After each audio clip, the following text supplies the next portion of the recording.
வன்னியர் வணக்கம். சில நாட்களாகவே வன்னியர் விடுதலை இயக்கத்திற்கும் எனக்கும் அவப்பேரை உருவாக்கும் வகையில் சில விஷ ஜந்துகள் செயல்பட்டு வருது. இப்போ என்ன என் கூட பழகணுமோ என்னை பற்றி தெரிஞ்சவங்களுக்கு தெரியும் என்னோட தரம் என்னன்னு. இப்போ நம்மளோட குழுக்களை 13 டிஸ்ட்ரிக்ட்ல நிர்வாகிகளை போட்டு 13 குழு இருக்கு. அந்த குழுல அறியாமையாலையும் தெரியாமலையும் சில நம்ம கூட பயணிச்ச சில விஷ ஜந்துக்களை சேர்த்துருக்கேன். அந்த குழுல இருக்க எல்லாருக்கும் கால் பண்ணி உமாபதி நாயக்கர் ஆகிய என்னை பத்தி ரொம்ப அவதூறாகவும் செய்யாததை செஞ்சா மாதிரி ஆதாரமற்ற செயலை சும்மா பரப்பின்னு வராங்க. அதை பத்தி நம்ம கவலைப்பட போறதில்ல. நான் திரும்பி அவங்கள பார்க்கறதுக்கு பதிலா நேரா பார்த்து அடுத்து என்ன பண்ணலாம்னு யோசிச்சுன்னு நம்ம ஆளுங்க என்னென்ன செய்யலாம் அப்படின்னு முன்னேறி போயின்னு இருக்கேன்.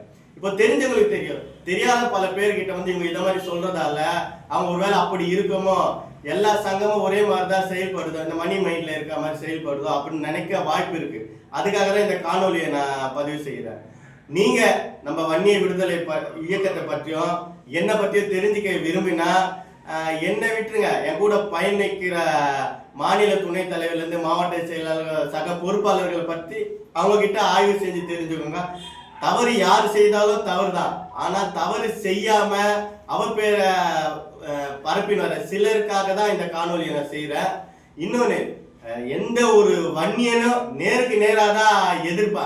அதை விட்டுட்டு இந்த பூனதனமா இந்த அருவருக்கத்தக்க விஷயத்துலலாம் உண்மையான வன்னிய வந்து இறங்க மாட்டான், செயல்பட மாட்டான். அவங்களெல்லாம் நம்ம கூட சேர்த்துருக்கு பொறுப்பு வழங்கியதுக்கு வந்து நான் ரொம்ப மனதார வருந்துறேன். அது மூலம் இந்த காணொலி வழியாக உங்களுக்கு மன்னிப்பு கேட்டுக்கிறேன். நேரா எதிர்ப்பவனே வன்னியன்.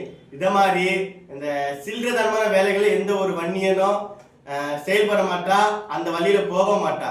இப்பதான் நான் கொஞ்சம் உணர்றேன் அவங்க வந்து நம்ம சமுதாயத்தை சார்ந்தவர்களா இல்லையா என்பதே இன்னும் எனக்கு தெரியல. ஆக எது யாரு தப்பு செஞ்சாலும் தப்புதான். ஆனா தப்பு செஞ்சிருப்பாரா அப்படின்னு தீர விசாரிச்சு அதுக்கான முடிவை எடுங்க என்பதை வன்னிய விடுதலை இயக்கத்தின் மூலம் எம்ஆர் உமாபதி நாயக்கர் ஆகிய நான் தெரிவித்துக் கொள்கின்றேன்.